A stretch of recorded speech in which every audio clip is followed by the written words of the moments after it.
Oh, yun. So, pag-uusapan natin ang kaperahan. So, ang ating pong topic this morning is about uh, giving our best to God. Giving our best to God. Sa panahon po na tayo ho ay nagbibigay, mga kapatid, mahalagang mahalaga. At ito ho ipinapaalala sa atin ng Biblia na yung pinaka-best ay dapat nating ginagawa. Ibig sabihin tayo ho ay dapat nag-i-improve, dapat po tayo nag-i-excel sa mga panahon ng atin pong mga giving, no? So kung noong araw, ikaw ba ay pasampu-sampu, abat ngayon naman ay nagbe-20-20 na. Yan, dapat ganun po, no? Nag-i-increase. Umaayos ho yung ating mga pagbibigay sa Panginoon. So ngayong umaga, ang paksa po nating tatalakayin ngayong umaga regarding po sa giving ay may kinalaman po sa atin may kinalaman po dun sa pag-aayos at pagtatayo ng unang templo sa Jerusalem. Okay? At ito ho ay ginawa po sa panahon ni Haring Solomon. Actually, sa chapter 28 ng 1 Chronicles, chapter 28, ay binanggit na po yung pagpansin regarding o pagpapahayag ni David regarding doon sa itatayong templo. So, bahagi ng kanyang desire, bahagi ng kanyang naisin ng kanyang puso ang ipagtayo ang Diyos ng templo. At alam niyo po sa Old Testament, sa mga panahon before na dumating yung bahaging yan, sa panahon ni Moses, tabernacle lang ho ang tinatayo nila, mga tabernakulo. Ibig sabihin, mga i-move. Every time na sila po ay aalis, dala po nila yung kanilang, kakalasin ho nila yung tabernakulo at muli nilang itatayo sa lugar na kanilang pagkakampingan. Kumbaga, doon sila mag-stay for a month, for a year, depende po sa tagal na kanilang pag-stay po doon. So, dito po sa panahong ito ay binanggit ni David na kailangang itayo nila ang templo ng Panginoon. Pero ang Diyos ay nagliwanag kay David at niliwanag niya na hindi po siya ang magtatayo ng templo. Sapagkat ang sabi ng Lord, ikaw, David, ay laging nasa labanan. Bukod sa ron, sa ikaw ay nasa labanan, marami ka nang pinatay. Okay, so hindi ikaw ang magtatayo ng templo ay ang iyong anak. At inireveal ng Lord na si Solomon, si Haring Solomon, na siyang papalit sa kanya ang siyang magtatayo ng templo. Sa verse 11 ng chapter 28, makikita po natin dyan, no? Na ibinigay ni Haring David kay Solomon during that time, yung magiging plano ng templo. Kaya mayroon ho talagang plano eh. May blueprint. At ibinigay sa kanya yung magiging buong kayusan. Maging nung mga gagamiting kagamitan ay binanggit po ni Haring David para kay Solomon. Kaya ang sabi niya doon sa verse 10, alalahanin mong ikaw ang pinili ni Yahweh upang magtayo ng kanyang tahanan, gawin mo at huwag kang magpapabaya. So, ibig sabihin, hindi ka hihinto. Kailangan mong tapusin ang iyong pasisimulan. Hindi ka dapat nagpapabaya. Okay? So, mamaya ho ay liliwanagin po natin ang mga bahaging yan. So, bakit ba mahalaga ho yung tinatawag nating pag-establish ng templo? Wala po tayong ilang mga bahagi dyan sa PowerPoint. Mamaya po natin titingnan ng ilan. Ang templo po ay mahalaga sa kanilang tinatawag nating covenant relation sa Lord. Yung kanilang relationship sa Panginoon. No? Mahalaga yung kanilang pakikipag-tipan sa Diyos. May tipanan ang bansang Israel at ang Lord. Okay? At ang templo ay isa sa mga significant na mga bagay na nagtatagni sapagkat sa templo doon sila sasamba, di ho ba? Isa sa mga part ng templo doon sa Holy of Holies na tinatawag natin ay mayroong tinatawag nating Ark of the Covenant.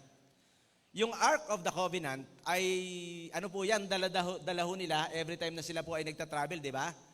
Sa Ark of the Covenant nandun po yung mana, mayroong pong mana, alam niyo yung mana? Yung pagkaing nalaglag mula sa langit, biro mo na, preserve ho nila yun. Nandun sa loob ng kaba ng tipan, nandun po yung tapyas ng bato. Nandun din po ba yung kay Aaron, ang tungkod, di ba? Bahagi. So, Part yan, sapagkat naniniwala sila na every time na dala ho nila yung kaba ng tipan, yung presence of the Lord ay kasama nila. So nung igawin ho ang temple, kasama ho yun, nasa harap, yung kaba ng tipan na nagre-represent ng presence ng Lord. Kaya sinasabi ng Lord na every time na kayo ay magpe-pray bilang isang bansa, kailangan kayong magpunta sa templo, sapagkat sa templo ako makikipag-ugnayan sa inyo. Doon ko kayo pakikinggan. Kaya mayroon tayong tinatawag nating corporate worship. Bakit ba mahalagang pagsamba? Bakit ba mahalagang kapag Sunday nandito kayo at nandito kami? Sapagkat dito natin kinakatagpo ang Lord. Bagamat ang Diyos natin, mga kapatid, ay nasa lahat ng dako. Okay, tama po yun. Lahat ng dako. Sabi nga mo ng iba, pwede ka namang mag-pray, pwede ka namang sumamba sa puno, sa bahay mo. Yes, pwede. Pero mayroon hong itinayo ang Lord, mayroon pong designated area na binanggit ang Lord na dapat tayo ay magsasama-sama para sumamba. Kaya mahalaga ang Sunday, mga kapatid. Mahalaga yung Sabbath day, di ba? Mahalaga po ba sa atin ang Sunday? Oo, dapat mahalaga yan. Isa sa pinakamahalagang araw na nilikha ng Lord. Bagamat ang lahat ng araw ay mahalaga, pero ibinukod ng Lord ang Sabbath day, di ba? Ang Sunday. Yan ang pinaka-Sabbath day natin ngayon. So, dito nagpapakahayag ang Panginoon. At yun po, inaayos ng Lord ang buhay ng bansa, may kinalaman doon sa kanilang spiritual na relasyon sa Kanya. So ngayong umaga, dahil ang ating paksa ay about giving, so sabi natin dito, wala po tayong monitor no? Sabi po natin dito, ang pagbibigay ay dapat, sabi po, pakibasa nga po natin.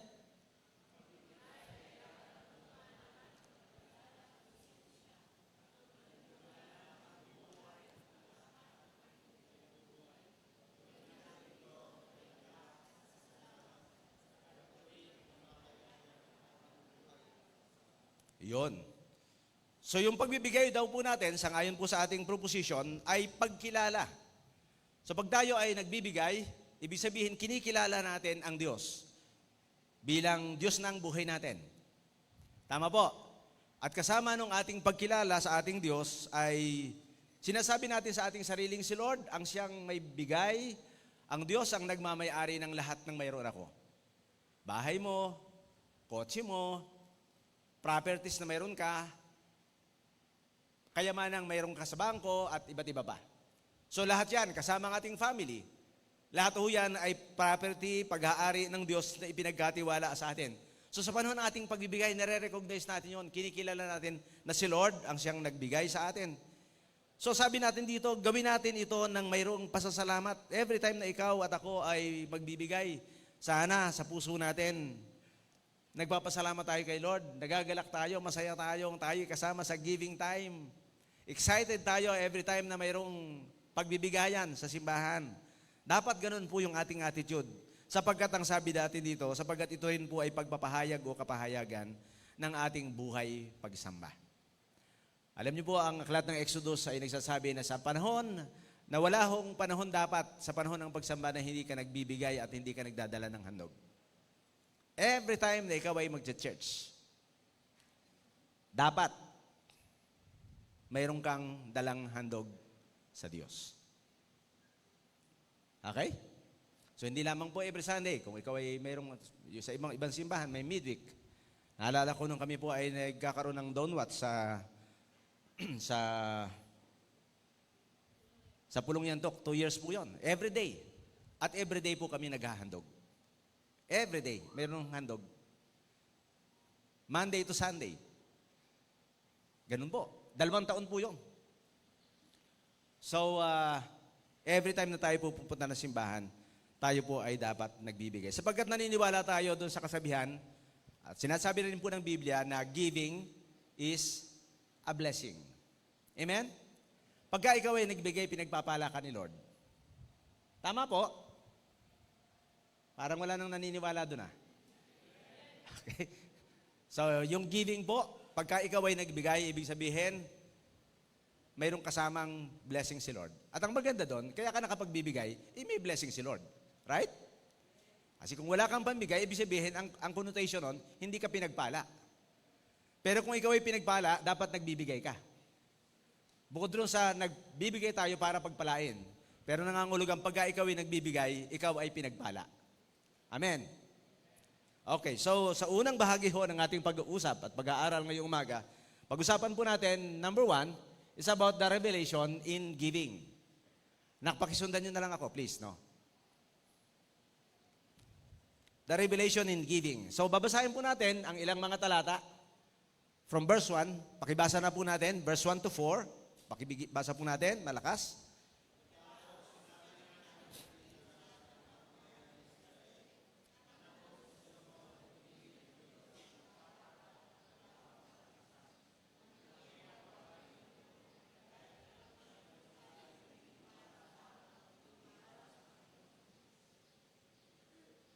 Okay. Next verse.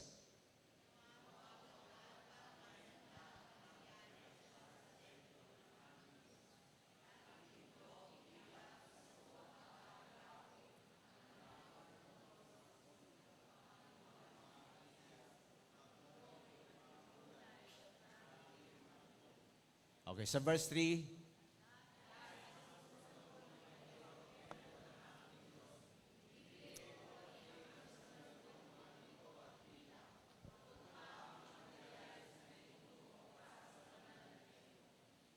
Okay, so last verse po, verse 4. Verse 4? Okay, sige po.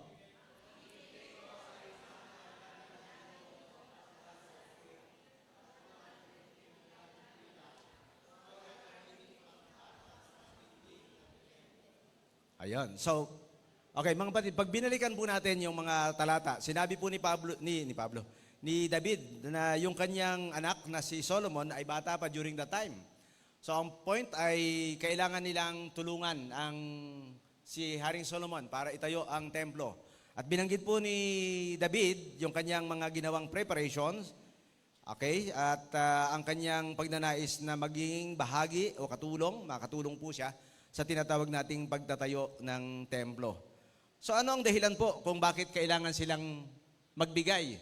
So mayroon pong giving na pinopropose si David. Okay? Next slide po.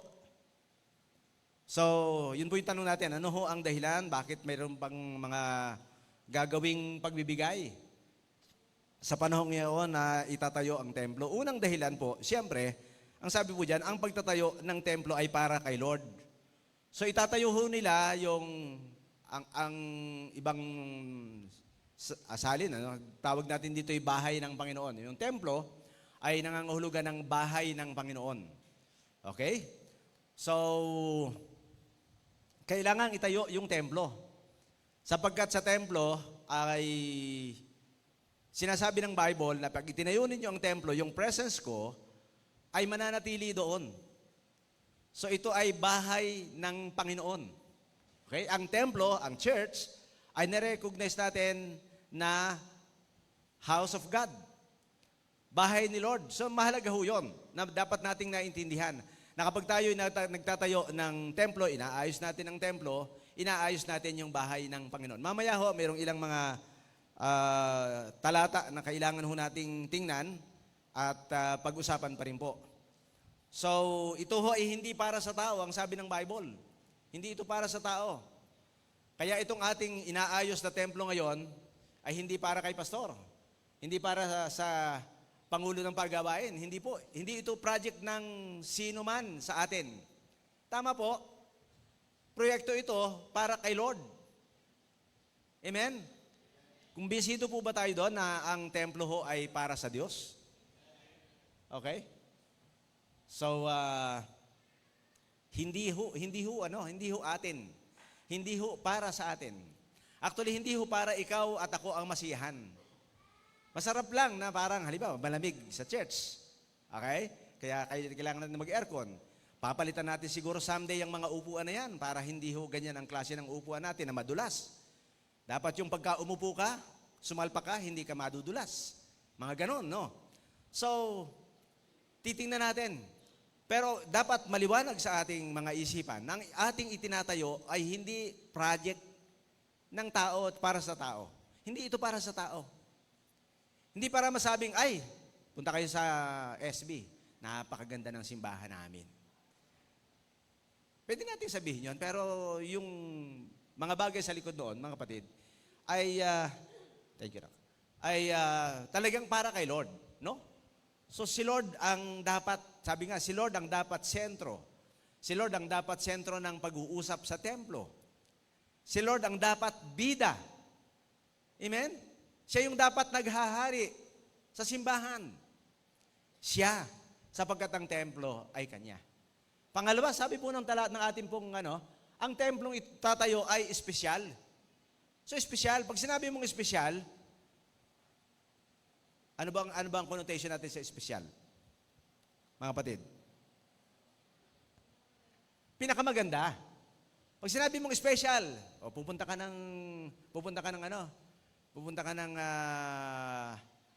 mga lugar, hahanapin mo yung mga espesyal na mga pagkain, pinakamasarap, pinakamainam.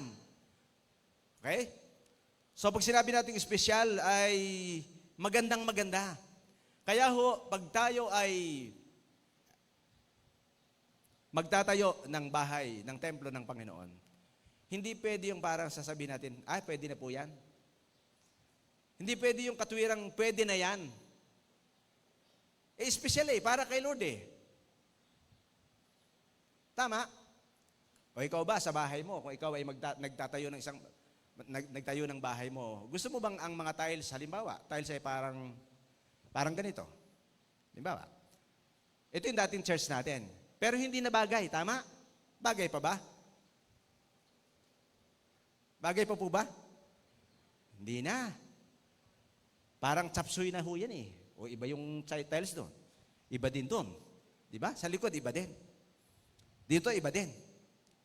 Chapsuy ho, masarap pagkain. Tama? Di ba pagka ikaw ay magdadamit, sino ho yung pagka nagdadamit, tinitingnan mo, bagay ba yung pantalong ko sa pangtaas ko?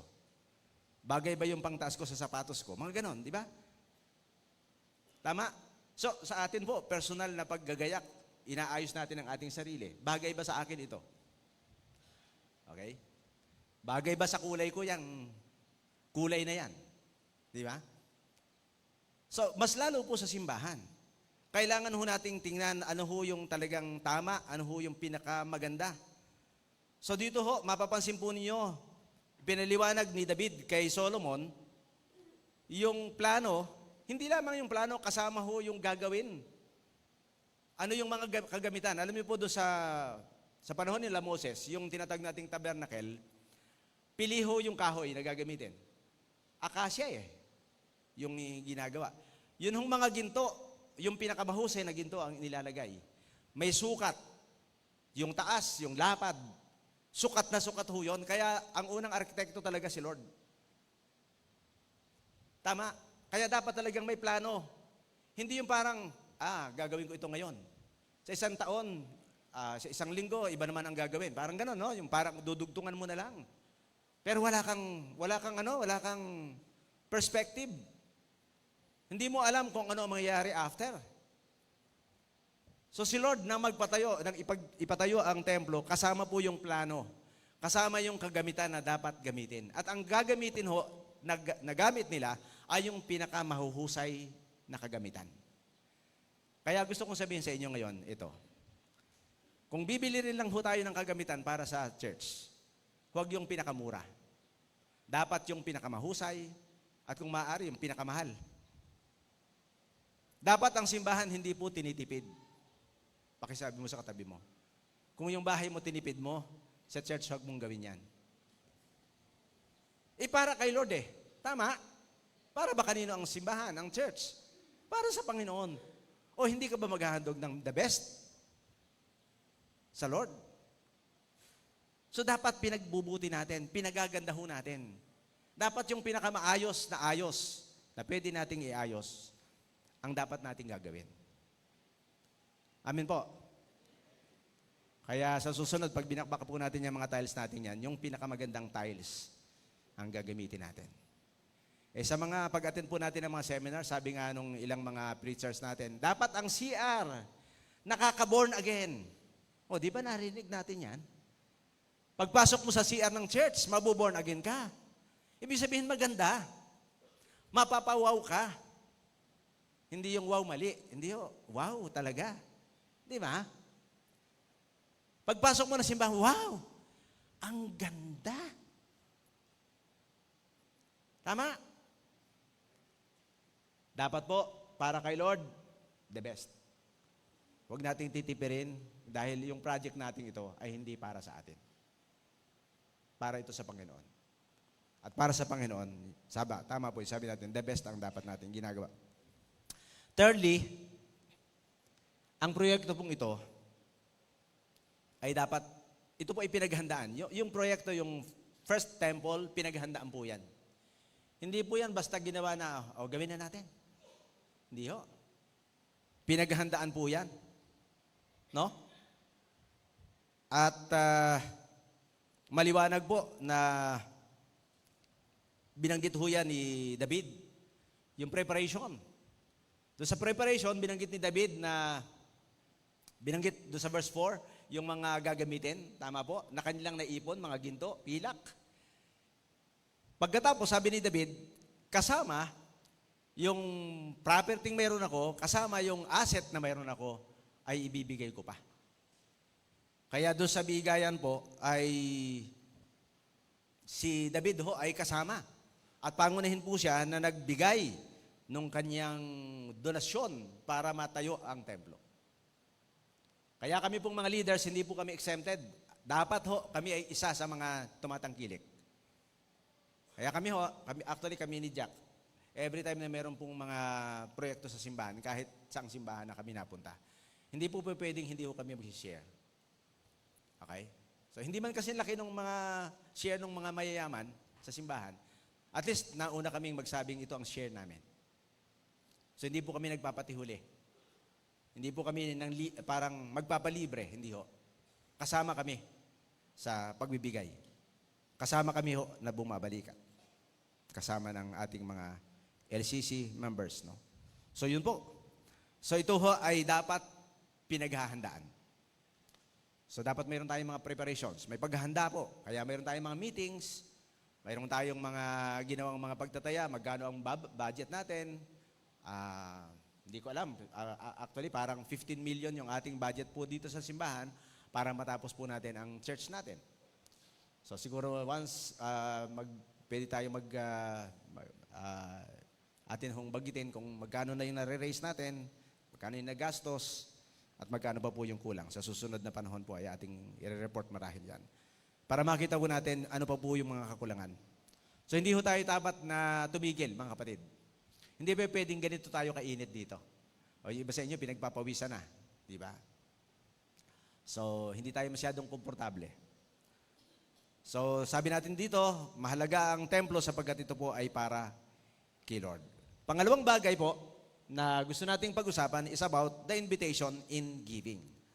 So ano po ba ang matapos na i-reveal ni David na magtatayo sila ng temple ay mayroon pong imbitasyon tungkol sa tinatawag nating pagbibigay. At ito po ay isang tinatawag nating panawagan. Okay, so basahin po natin yung verse 5. Pakibasa nga po natin yung verse 5.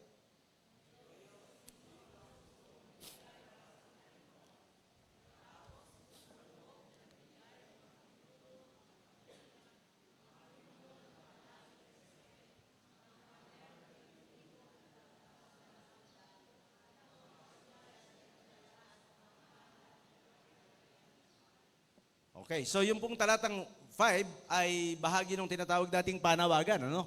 So ngayon, sino ang may gustong magbigay para sa Panginoon? Yun po ang tanong ni David sa kanila. At ang buong bansa, ang mga lahi, ay sama-sama pong nagbigay.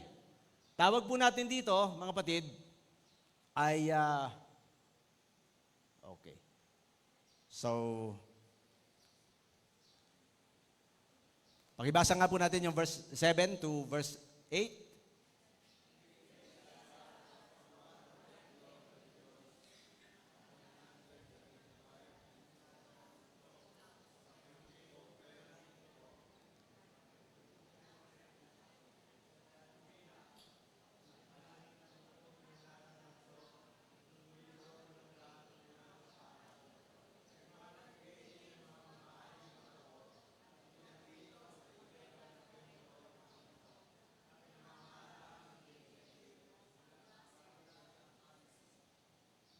So iba-iba po yung kanilang mga binigay, iba-ibang klase din po yung kanilang mga naging pagbibigay. So may magkakaiba po yung kanilang yung family and yung mga angkan.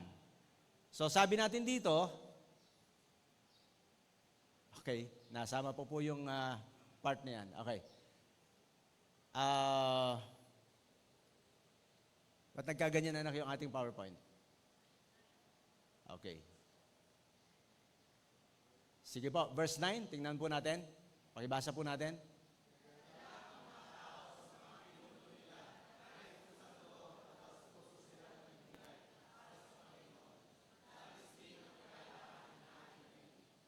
Okay. So, yun po, no? Okay, mukhang naligaw na yung ating PowerPoint. Parang nalito na po ako dyan. Okay?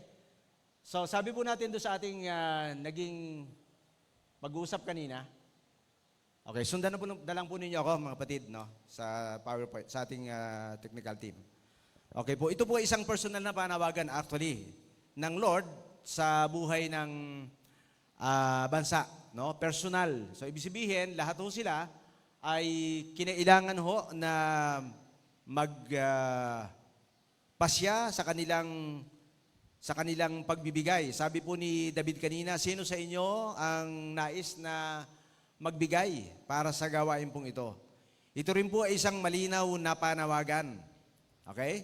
So, ibig sabihin, hindi ho ito malabo. Nilinaw ni David yung pangangailangan at ang bansa ay tumugon sa kanyang panawagan, no?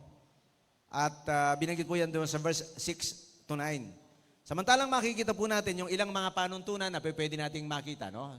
Ano pa po yung mga panuntunan na pwede nating makita from... Binago ko po itong aking, okay.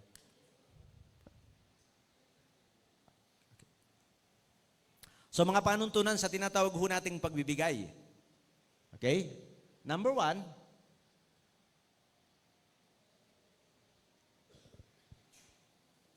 ang pagbibigay po ay dapat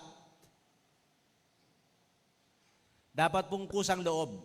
Okay? Yung pagbibigay natin po ay dapat kusang loob. Binanggit po nung verses na ating binasa kanina na sila po ay kusang loob na nagkaloob ng kanilang bahagi.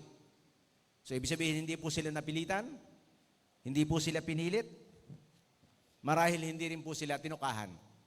Okay? Kusang loob. At dahil po sa ito ay kusang loob, wala po itong isang sukatan. Di ba walang isang sukatan eh? Hindi ho magkakaparehas. Parang, tayo, tigsa 10,000 tayo. Tigli 5,000 tayo. Hindi ho binanggit. So kusang loob, so ibig sabihin po sila ay malaya na pumili at magpasya kung ano ho yung kanilang ibibigay. Naniniwala tayong mga kapatid na ang talagang kaya lang ho nating ibigay ay yung mga bagay na mayroon tayo. Tama? Hindi natin pwedeng ibigay yung wala sa atin. Kaya hindi talaga tayo pwedeng maging pantay-pantay. Okay, so nalito na po yung aking yung ating PowerPoint. But anyway, tuloy po tayo sa ating pag-aaral. Pangatlo po, doon sa ating pangalawang point, sa under ng ating second point, ay ang pagbibigay po para sa Panginoon ay dapat kagalakan at hindi po dapat kabigatan. Okay? So ang ating pagbibigay ay hindi dapat maging kabigatan, kundi dapat po ay maging kagalakan. Sabi natin kanina doon sa unang bahagi ng ating pag-aaral, dapat po tayo ay masaya. Every time na mayroong giving time, masaya tayo dapat. No, hindi po tayo dapat napipilitan, mga kapatid. 2 Corinthians 9, verse 7, okay? Sabi po ng 2 Corinthians 9:7, ang bawat isa ay dapat magbigay ayon sa sariling pasya. Maluwag sa loob at di napipilitan lamang sapagkat ang ibig ng Diyos ay kusang pagkakaloob. So, yung pagbibigay dapat talagang dinidemand ng Lord na dapat kusa. Maluwag, hindi dapat napipilitan. Hindi sapilitan. Kusang loob na pagbibigay sapagkat ang sabi ng Lord, ng Bible, Yun ang gusto ng Panginoon sa panahon ng ating pagbibigay. Dapat kusang loob. Okay? So, hindi po parang gaya-gaya lang at napilitan ka lang. Kundi dapat po ay kusang loob. Sa atin pong mga talatang binasa rin po ay makikita natin ang pang-apat na bagay na sabi natin dyan, ang pagbibigay ay dapat nagsisimula sa mga pinuno ng sambahayan at angkan. So sa head of the family, dapat nag-start yon hong tinatawag nating pagnanais na magbigay. Ang nag-i-initiate sa giving sa family ay si tatay. So siya yung unang nagpapahayag na anak o mga kapatid, mga anak, tayo ay dapat magbigay. Si tatay dapat ang nangunguna. Okay, so nandito po yung mga tatay natin, mga kapatid, mga tatay. Tingin kayo sa akin. Tayo po pala ang pangunahin. Dapat. Hindi ho si nanay. No, si tatay ang siyang nagsasabi sa pamilya o mga anak, aking asawa, magbibigay tayo. Okay? So, baka mamaya, ang nangyayari, si tatay pa ang kontra. Di ba? Siya pang kumukontra. Hindi tayo magbibigay. Di ba? Pero dapat po tayong mga ama, ang unang nagbibigay. Yan. So, punta po tayo doon sa pangatlong bahagi, the exaltation of God in giving. Third point natin, the exaltation of God in giving. At yan po yung mababasa natin from verse 9 o verse 10 to 19. Masyadong mahaba po ito, pero pakisamahan niyo po ako sa basa. Pakibasa po natin ang verse 10 to 19 po yan. Okay? To 15. Sige po. Basa.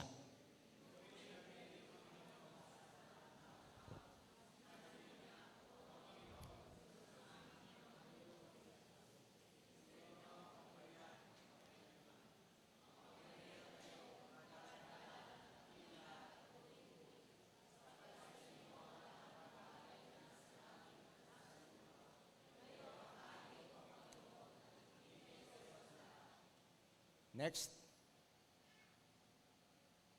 Verse. Sige po.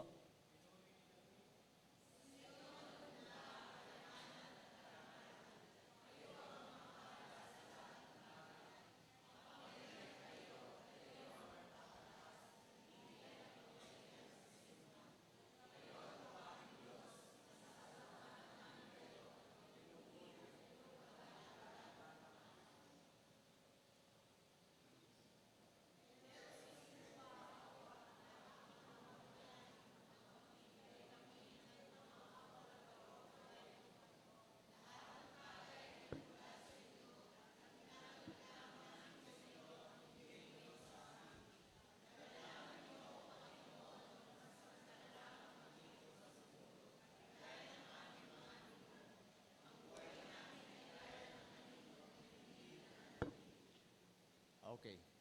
So binanggit po ni David ho yan, yung ilang mga mahalagang mga bagay about sa tinatawag ho nating giving, no? Una ho ay yung tinatawag nating pagkilala kung sino ang Diyos, kung sino siya. So kinilala ni David ang Diyos na siya po ang dakila, makapangyarihan at mapagtagumpay. So part nung tinatawag nating pag-exalt sa Lord, pagtataas sa Panginoon, Panginoon, ikaw ay dakila, ikaw ay makapangyarihan at ikaw ay mapagtagumpay. So ipinahayag ng Diyos ang kanyang kahigitan, no? Na siya po ay higit sa lahat, higit siya sa tao, higit siya kay David. At walang pwede tayong i-compare kay Lord. So siya po ay incomparable. So bahagi o ito ng pagtataas. Pangalawang bagay na makikita po natin sa bahaging yan ay sinasabi na siya ang nagmamay-ari ng lahat ng mga bagay. So naniniwala po ba kayo doon na ang Diyos natin ang nagmamay-ari ng lahat ng bagay? Amen? So sabi natin kanina, lahat ng mayroon tayo, kasama po ang buhay natin, ang family natin, lahat ho yan ay part ng tinatawag nating property ng Lord. Psalms 24 verse 1, ang sabi doon ay maliwanag po. Okay? Sabi diyan, ang buong daigdig at ang lahat ng naroon, ang may-ari si Yahweh, ang ating Panginoon. So si Lord daw po ang may-ari ng lahat sa daigdig.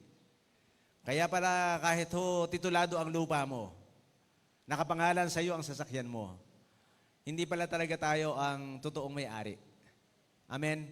Tayo po ay kamay-ari lang. Tayo ho ay mga katiwala lang. Pero ang talagang totoong may-ari niyan ay si Lord. Kaya anytime nga, pag nabawiin ng Lord yan, pwede niyang bawiin eh. Di ba? Dahil Kanya po yan. Kaya kung tutuusin, wala tayong karapatang magdamot. Pagka giving ang pinag-usapan, tapos tinitipid natin ang pagbibigay, wala tayong karapatan sapagkat lahat ng mayroon tayo kay Lord, hindi atin. So, dapat po, ganun yung atin pong pakiramdam at yun po, ganun dapat ang nasa ating isipan. Pangatlo, na sa Kanya nagmula ang lahat ng ating kayamanan, karangalan at ating lakas. So, sabi na po natin kanina, no, na sa Kanya nagmula ang lahat ng mayroon po tayo.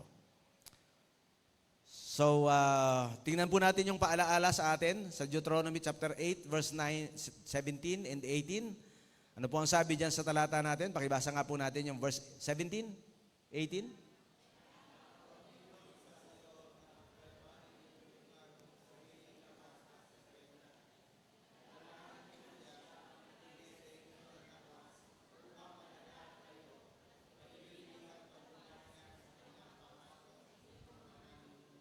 Yun. So paalaala po, sa panahon ni Moses, na dapat daw po nilang isaloob na yung lahat ng kanilang kayamanan ay hindi bunga ng kanilang sariling lakas at kakayanan. Yan. Alalahanin natin, ang sabi po ni Moses dyan, na siya ang nagbigay sa atin ng lakas, sa inyo ng lakas, upang managana kayo, at ito'y bilang pagtupad niya sa kanyang pangako sa inyong mga ninuno. Kaya kung hindi ka bibigyan ng Lord ng lakas, hindi ka rin pwede maghanap buhay. Tama? Hindi ka rin pwede mag-aral doon sa mga nag-aaral nating mga kapatid.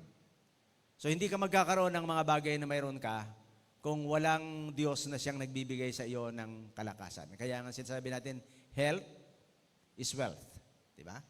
So pagka ikaw ay malusog, kapag ikaw ay malakas, kapag ikaw ay walang sakit, ay ano ho yan? Sapat na yan para magpasalamat ka kay Lord. Parang mayroon ka na rin ng lahat dahil mayroon kang lakas. Anihin mo yung pera kung ikaw naman ay puro sakit at nauubos lang yung pera mo sa kapagpapagamot mo. Di ba? So mas importante yung lakas at kalusugang mayroon tayo na siyang nagiging dahilan naman po para tayo makapaghanap buhay at mabuhay ho tayo ng mayroon pong kaayusan. Sa letter B, dahil sa pagkilala sa Diyos, ang pagbibigay po ay mahalaga. No? So dahil sa pagkilala natin sa Diyos, yung pagbibigay ay mahalaga. Sapagkat ang sabi nga natin nung nakaraan nating pag-aaral, natatanda natin na yung giving at worship ay hindi ho magka-separate. Magkasama po yung pagsamba at magkasama po yung pagbibigay. No? Yung pagbibigay at pagsamba ay magkasamang lagi. Tandaan po natin, una, na ang pagbibigay ay pagbabalik lamang ng mga bagay na galing din naman sa Diyos.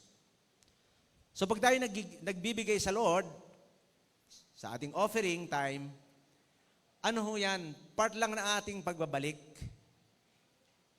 ng mga bahagi ng ating tinanggap mula din sa Kanya.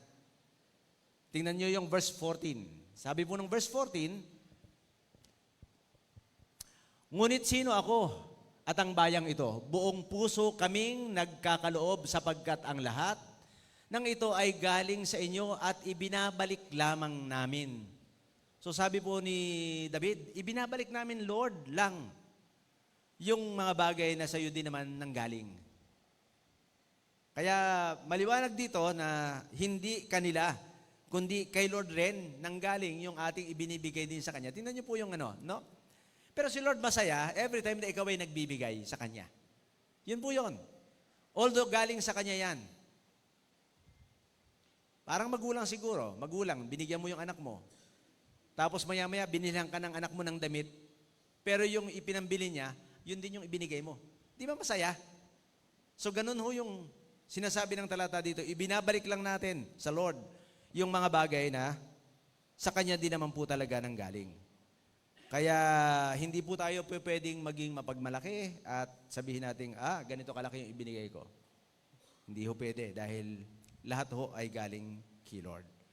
Pangalawang bagay po nating makikita dyan, ang pagbibigay ay pansamantalang pagkakataon lamang. Tama po? Nabigay ng Diyos.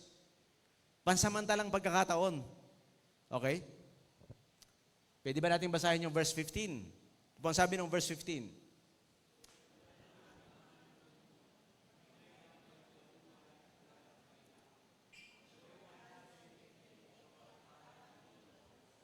Yon. Sinasabi dito ni David na ang kanilang buhay ay pansamantala. Hindi sila magtatagal, mamamatay sila, mawawala sila. So, kaugnay nung tinatawag nating pagbibigay, yung pagbibigay ay pansamantala din kasi hindi naman habang panahon, buhay ka. Tama? Hindi naman habang buhay magpapagawa tayo, no? Ngayon lang ito. Tama? So mayroong panahon na kailangan nating magbigay ng may pagsasakripisyo para sa proyekto ng pagpapagawa, no? At ito ay marahil hindi na mauulit sa mga susunod na panahon. Dahil siyempre, pagkatapos na, ano bang ipapagawa natin? Tama po? So mahalaga na masamantala natin yung pagkakataon. Sinasamantala natin, mga kapatid, ang pagkakataon. Okay? Kaya sabihin mo sa katabi mo, samantalahin mo na habang ikaw ay may lakas, buhay, at may kakayanan pa. O malay mo, bukas-bukas, wala ka ng kayamanan. Malay mo, bukas-bukas, wala ka na rin. Di ba? Umuwi ka na sa piling ni Lord. So habang ikaw ay buhay, at may lakas, at may kakayanan, yun po yung pagkakataon. Kaya yung pagbibigay, mga kapatid, sinasamantala. Amen? Sinasamantala natin yung time, yung pagkakataon, yung oportunidad na ibinibigay sa atin ng Lord. Kwento ko lang ho sandali yung aming experience sa Genesis, sa Gulod, sa San Jose. Nung mag-start po ang paggawain po doon, natatandaan po namin, nagkukwentuhan kami mag-asawa, parang ang pera ng simbahan ay 2 million, 2 M lang. Pero yung buong project po ay tinataya na 25 million yung kakailanganing gastusin sa church, kasama yung 2 kasa pastoral, kasama yung office, kasama yung magandang CR, kasama yung isang conference room. So, ang total ay mga 25 million yung halaga. So, nagsimula po kami ng proyekto na 2 milyon no, yung pera, pero pinagpasyahan ng LCC na mag-start na tayo. Hindi tayo kailangan mag-ipon para makapagpagawa. Start tayo. Nagsimula po kami. So, nag-start na hukayin, tibagin yung buong simbahan. Kung nakita niyo po yung church doon, hindi naman sira yun. Pero maliit na para sa Gulod. Dahil during that time, parang 2 service na rin po kami. Okay, so tinibag yung simbahan at nagsimula ang pagpapagawa. So, nung nagpapagawa na po ang church, nag-usap po yung LCC, nasabi ng LCC, magpatak-patak pa na tayo, mag-share-share muna tayo. Dagdag dun sa 2 milyon. So, nag-share ang kapatiran na member ng LCC. Kasama po kami mag-asawa, share ho kami doon sa amount na aming pinagkasunduan. Nagtuloy yung paggawain at maya-maya ang sabi ng ilang mga kapatiran doon na may kaya, Pastor, mga kapatid, magpapautang kami sa church. Walang tubo. So ilang kapatiran po yun na nagpahiram ng mga malalaking halaga. At sabi sa simbahan, kung kailan nyo mabayaran, di bayaran nyo.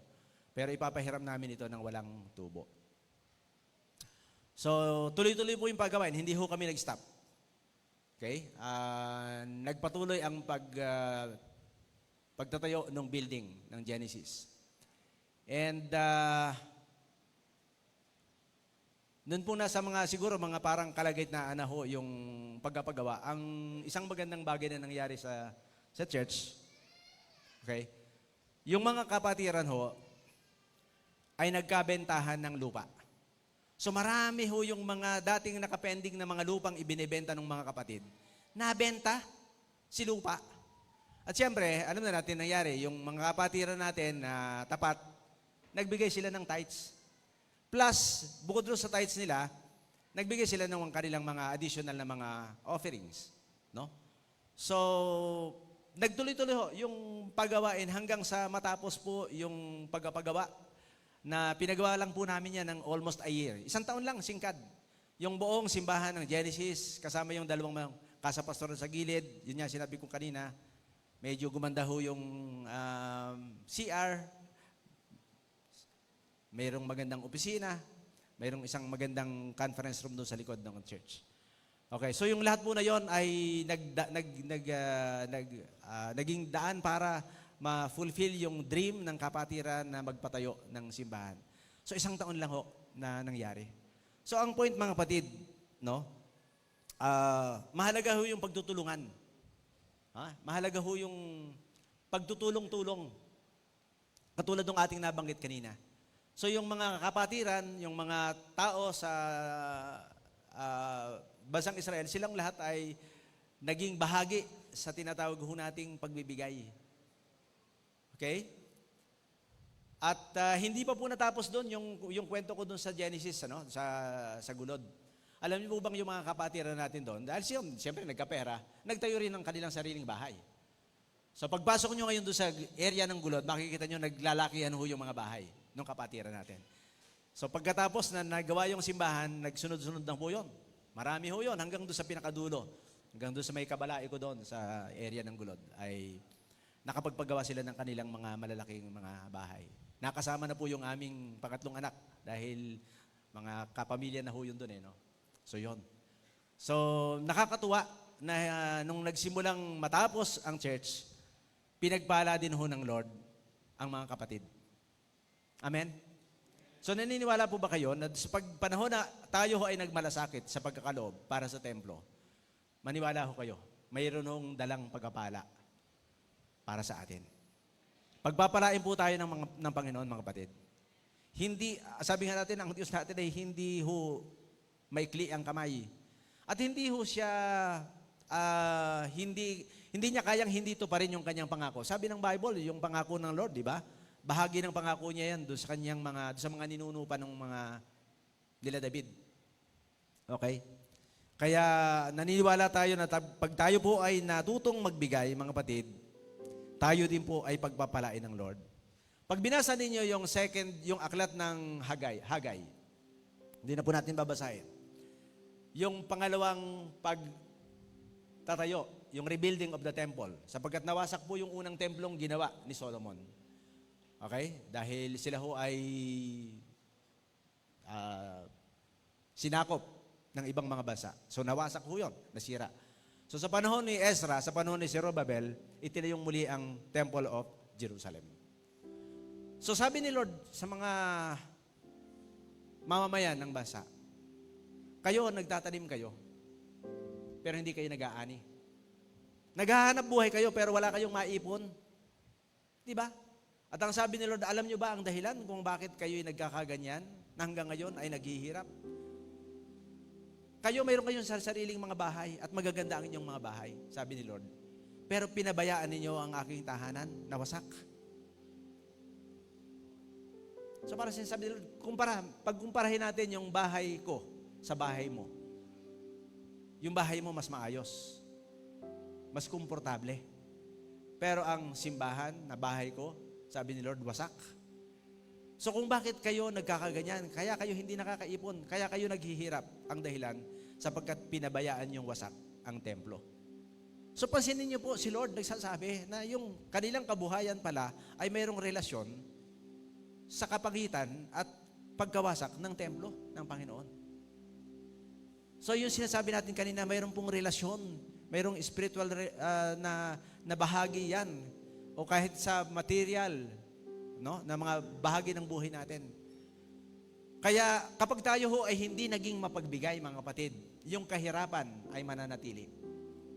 Pero pag natuto kayong magbigay sa Panginoon, maniwala po kayo, mayroon hong pagpapalang hindi nyo kayang, sabi natin, hindi mo kayang isipin saan ang galing, paano ang nangyari. Ano nangyari?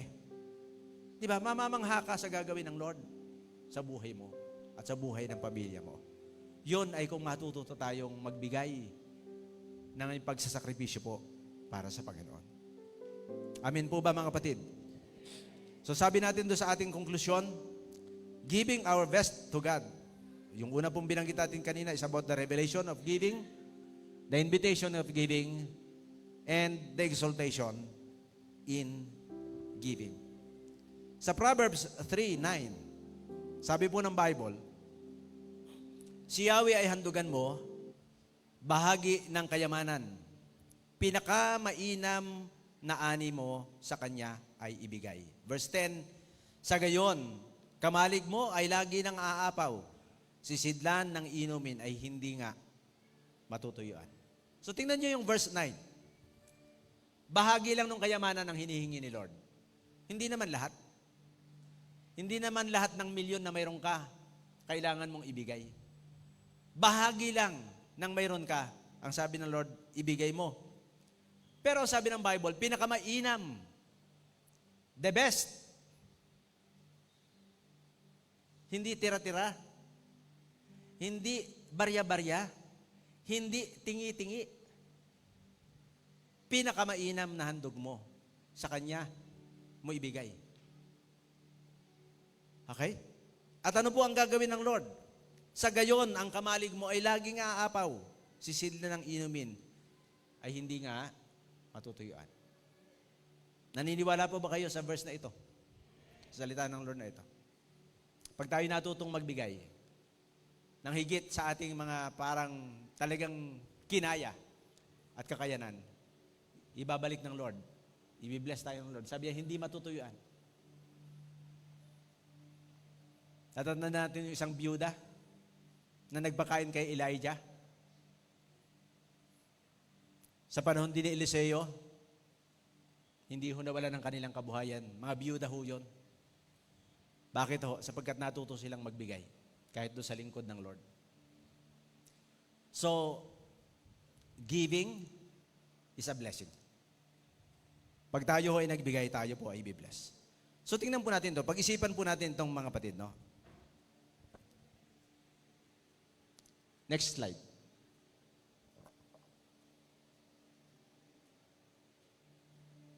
So, sabi po natin dyan, tinitingnan ko ba ang pagbibigay na isang pagsamba o obligasyon lang? Tayo po, tinitingnan po ba natin ang ating pagbibigay ay isang obligasyon lang o ito po ay bahagi ng ating pagsamba? Pangalawa po, nagbibigay ba ako? Part ng ating reflection, ng kusang loob at may saya. Kusang loob ba? Hindi ako napilitan. Hindi lang ako na-pressure. Dahil sinabi ni Pastor. Masaya ba ako na magbibigay at nagbibigay sa Panginoon? Pangatlo po, kinikilala ko ba na ang lahat ng pag-aari ko ay sa Diyos? At ang lahat ng ito ay galing lamang po sa Kanya. So kinikilala ba natin na lahat ng ating mga ari-arian mga kapatid ay kay Lord nang galing? And fourth, ang akin bang pagbibigay ay nagpapakita ng isang pusong nagmamahal sa Panginoon? Kasi dapat po ganun, ano? Pagka nagbigay ka, dapat nagbibigay ka ng may pagmamahal. Dahil mahal mo si Lord, magbibigay ka. Di ba ganun? Nagre-regalo ka sa isang tao kasi mahal mo yung tao na yan. Diba? Sabi nung ating kawikaan, you can give without loving, but you cannot love without giving. Kung mahal mo si Lord, hindi pwedeng hindi ka nagbibigay.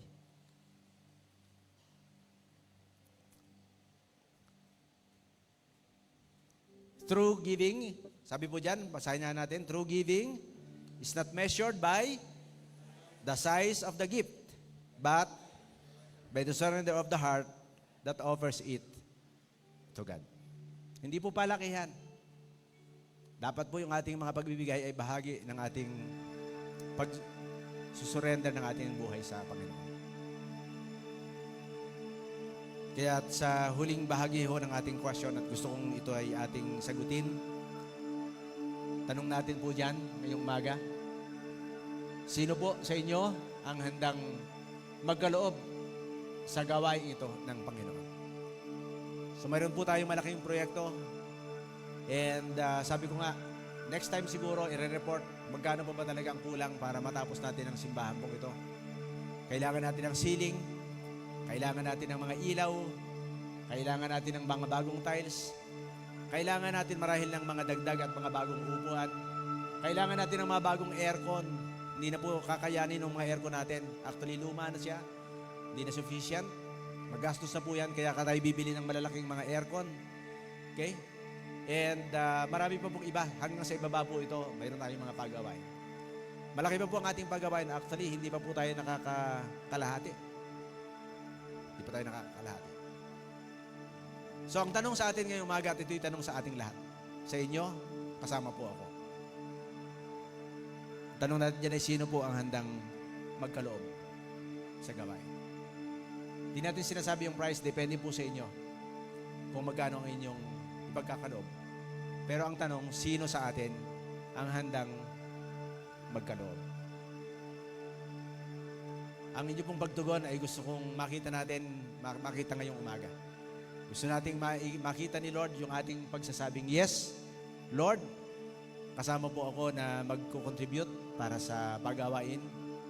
Gaano man kalaki yung aking magiging bahagi o ano man yung aking magiging bahagi. Gagawin ko ito para sa iyo. So kung kayo po ay isa sa mga kapatirang naririto na nagsasabi ng kayo ay tutulong, kayo ay magkakaloob, bagamat yung iba po ay nagkakaloob na, pero magpapatuloy na magkakaloob. Pwede po bang yung ating pagre-response dito kung yes or no ay ang inyong pagtayo na siyang nagpapahayag na kayo ay kasama, na sasagot, na kayo ay sasama, at matatapos ang simbahang ito na mayroon kayong kontribusyon at pwede nyo sabihin someday, yung isang tiles dyan ay bahagi ng aking kontribusyon. Masarap yun, matatapos. Sabi natin kanina, matatapos ang pagawain, hindi po ito magtatagal. Gusto nating matapos ito ng mabilis. So yung oportunidad ay ibinibigay sa atin ng Lord. So muli, ang tanong, sino sa atin ang gustong maging bahagi sa pagkakaloob para sa pagawain po natin sa templo ito? Kung kayo po ay kasama, pwede po kayong tumayo. Ito po ay hindi sa pilitan mga kapatid. Kung hindi kayo ready, manatili po kayo nakaupo. Pero kung kayo ay prepared na maging bahagi sa atin pong pagsasama-sama para sa pagawain pong ito, ano man ang inyong kontribusyon, hindi po tayo tumitingin sa halaga. No? As long as na yan ang inyong kakayanan, acceptable yan para kay Lord. At maniwala kayo, sabi ng ating mga talata, mayroon hong balik. Mayroong blessings. Hindi mo nyo man ipag-pray marahil, pero automatically gagawin ng Lord ito para sa inyong at sa inyong pamilya.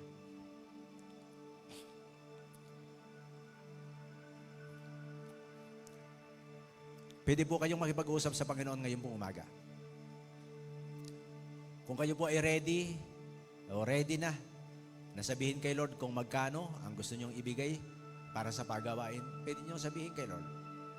Kung hindi kayo sigurado, pwede nyo sabihin kay Lord, Lord, pipilitin ko, sisikapin ko na talagang ako'y magbigay ng the best na aking maibibigay as contribution ko para sa pagpapatapos ng sambahan ito. Tandaan po natin, ito hindi para sa karangalan ng sino man. Hindi ito para sa kanino man. Ito po ay para kay Lord at para sa kanyang karangalan.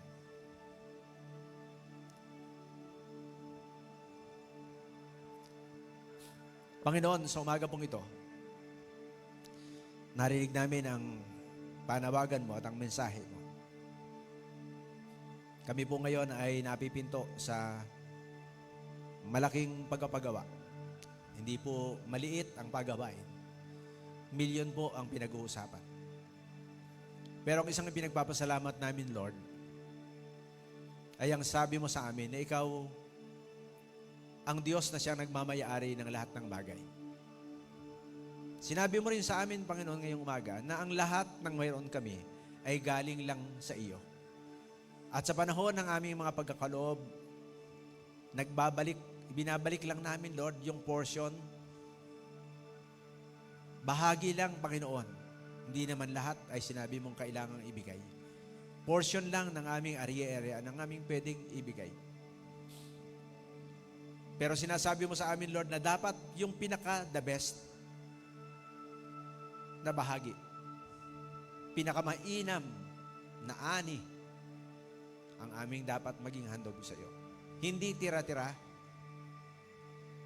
Hindi yung parang wala lang kaming paggagastusan kaya kami magbibigay. Dapat, ang totoo ay unang mga bahagi ng aming kayamanan dapat ay sa iyo. Actually, nung Sunday, pinag-usapan namin, Lord, na yung 10% ng aming income, gross income, dapat binibigay namin sa iyo dahil talagang sa iyo yun. Yung aming magiging giving, pagbibigay para sa paggawain pong ito ay mula doon sa 90% na natitira sa amin. At dapat maliwanag para sa amin ito. Panginoon, salamat po sa maraming mga patotoo ng buhay na nung sila'y natutong magbigay, hindi lamang sa simbahang ito, nakita nila yung paano mo sila pinagpala. Kami man ay nagnanais na maranasan naming pare-pareho, Lord, ang katotohanan na ng iyong pangako at ng iyong binanggit sa iyong salita. Patuloy mo kaming tulungan at turuan, Lord, na maging mga giver sa simbahan mong ito. Aming Ama, ngayon pa man ay ipinagpapasalamat na po namin ang halaga o anumang bagay na ipagkakaloob ng iyong mga anak. Alam kong nakita mo at nakikita mo ang puso ng aming mga kapatiran.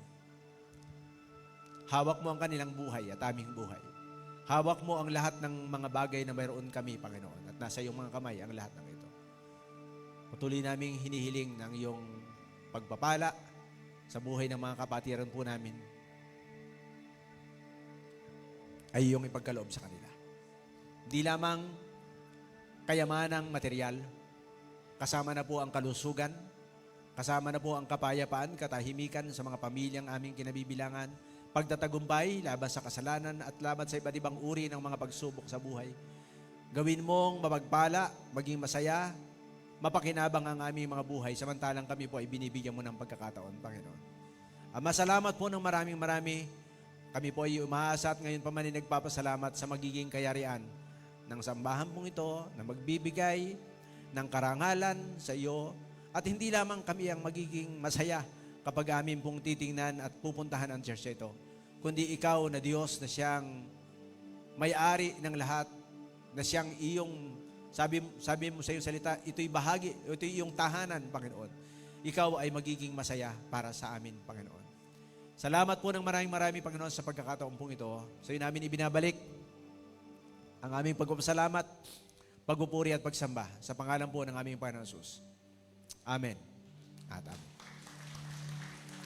Magandang umaga po. Tayo po ay pwedeng maupo. God bless po sa ating lahat.